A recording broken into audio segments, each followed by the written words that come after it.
Olá pessoal, sejam bem-vindos. Essa daqui é a aula 10 do curso de R para iniciantes. Nessa aula nós vamos falar sobre as funções personalizadas, que são aquelas funções criadas pelo usuário do R.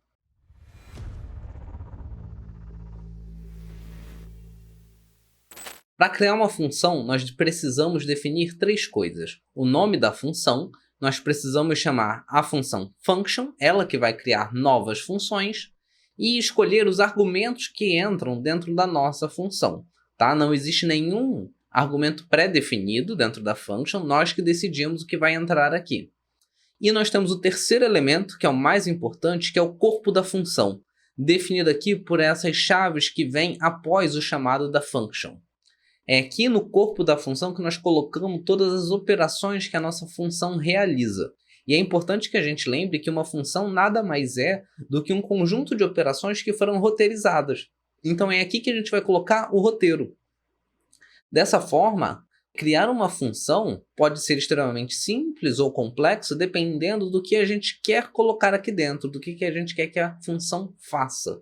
E para começar, vamos começar olhando um exemplo bem simples, que é da função soma. Aqui com a função soma, eu vou passar para essa função somente dois elementos, tá? Dois argumentos, e eu vou somar eles. A mais B, e quando eu somar os dois elementos, vai retornar o resultado. O que a gente precisa lembrar aqui?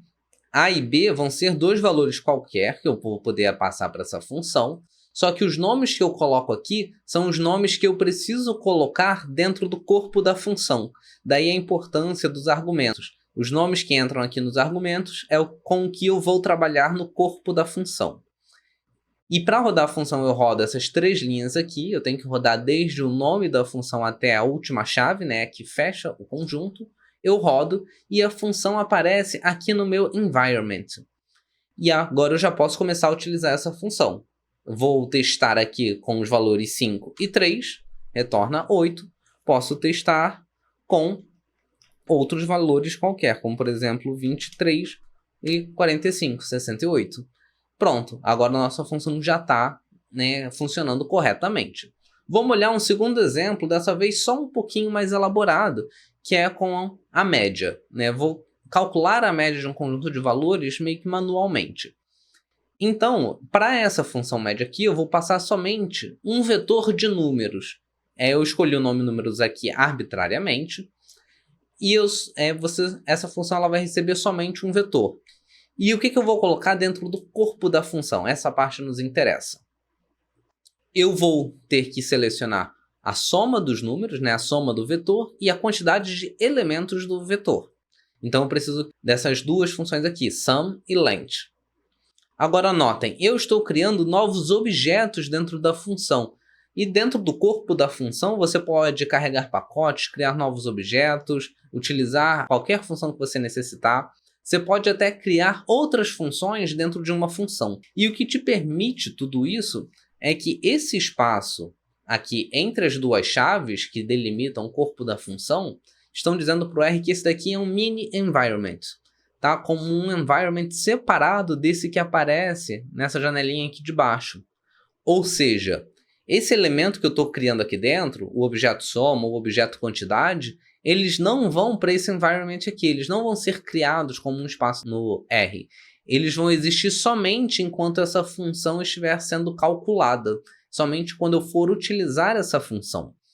Então, isso daqui tudo existe somente dentro do corpo, e é importante que a gente lembre disso, porque a função ela tem que ser meio independente. Tudo que a gente for calcular dentro dela, né, ou a gente tem que passar na forma de argumentos, como input para essa função, ou então tem que ser definido aqui dentro.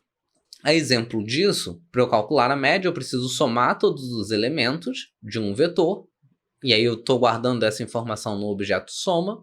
Eu preciso saber quantos elementos que eu acabei de somar, quantos são os elementos dentro do meu vetor, que eu guardei aqui no elemento quantidade, e a média vai ser soma dividido por quantidade. Pronto. E isso daqui vai resultar na média final. Eu poderia colocar isso dentro de um outro objeto, e muitas vezes vocês podem colocar um comando ao final da sua função, que é o comando print ou return, que aí você vai forçar a função a printar o resultado no seu console, mas aqui não vai ser necessário. Somente a divisão soma e quantidade já vai fazer o resultado aparecer para a gente. Eu rodo tudo isso aqui, apareceu somente a função média aqui no meu environment, e eu posso testar. Aqui, ó, vamos testar o funcionamento da média, 3. Posso testar novamente, tá? Média.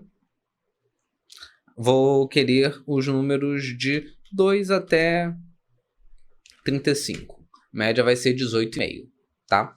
Então agora a gente já tem aqui uma segunda função que está funcionando bem. E agora que nós já vimos como criar uma função, vamos ver quando que a gente deve utilizar uma função. Quais são os momentos recomendáveis para a gente utilizar uma função personalizada. Vou criar aqui um data frame de exemplo, tá bom? Ele tem aqui dados de idade, sexo, resultados de uma prova 1 e prova 2, são dados aleatórios, somente para o nosso exemplo. E vamos dizer que eu queira estatísticas descritivas de cada uma das colunas, mas eu quero especificamente média, desvio padrão, valores mínimo e máximo. Eu posso extrair esses valores, cada um com a sua própria função, colocando eles dentro de um vetor, que nem eu estou fazendo aqui. E eu vou repetir isso para cada uma das variáveis. Esse processo é repetitivo e ele é um pouco ineficiente, tá? Porque eu tenho que repetir, copiar e colar o mesmo pedaço de código várias vezes. É recomendável você utilizar uma função justamente para economizar esse esforço, porque ficar copiando e colando o mesmo pedaço de código não só é repetitivo, é ruim para você ler o seu código e é muito propenso a erro, porque você tem que ficar mudando o nome de um elemento, né, o nome do objeto, em vários locais diferentes.